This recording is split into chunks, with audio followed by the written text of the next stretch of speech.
أعوذ بالله من الشيطان الرجيم بسم الله الرحمن الرحيم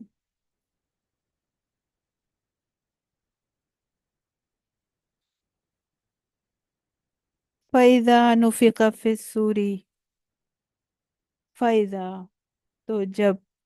نفقا پھونک دیا جائے گا فی الصور سور میں جب سور پھونکا جائے گا اس وقت کی بات کی جا رہی ہے دو الگ الگ دنیاؤں کی بات کی جا رہی ہے دارالفتا